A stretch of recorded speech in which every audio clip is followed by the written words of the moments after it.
Hey friends, Pastor Fieberkorn here with you. It is Tuesday, February the 21st, and we're looking ahead to the epistle reading for this coming weekend. It's Bible Teaching Tuesday.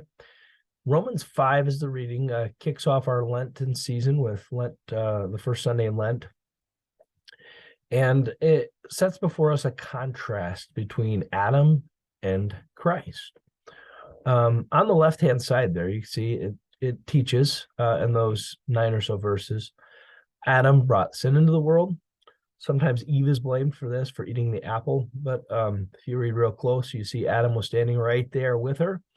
Actually, Adam was the one that had been given the command by God. It was his role as head of the marriage and protector of his wife to pass that command along to her, which he either did or didn't do faithfully.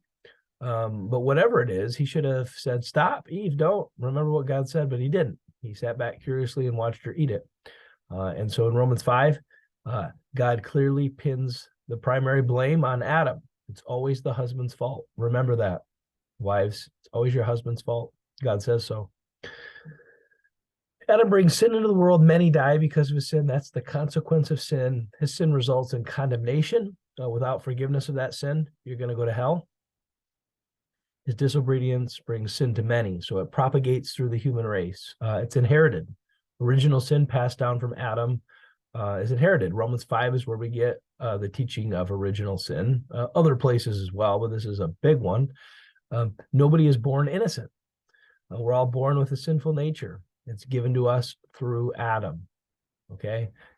His disobedience brings disobedience to all men. His sin reigns in death. On the contrast, though, a new Adam comes, Christ. Just as the first Adam was made in the image of God, so too the second Adam is God. He takes on human flesh and he's going to restore humanity. So sometimes this contrast is seen between the old Adam and the new Adam. But look at the contrast here. Whereas Adam brought sin into the world, Christ gives his people victory over sin. Whereas many die because of Adam's sin, many will live because of Jesus' grace. Adam's sin results in our condemnation, but Jesus' death results in our justification. That's a big fancy word that just means declared innocent because of Jesus. Adam's disobedience brings sin to many, but Christ's obedience brings righteousness to many. Adam's sin reigns in death, but Christ's grace reigns to bring eternal life. And so really it's teaching us a matter of headship.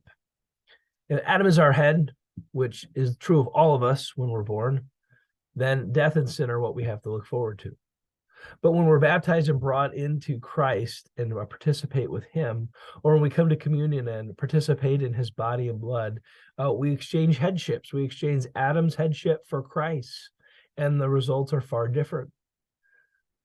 Christ's headship brings life, forgiveness, salvation, justification, nothing less than eternal life.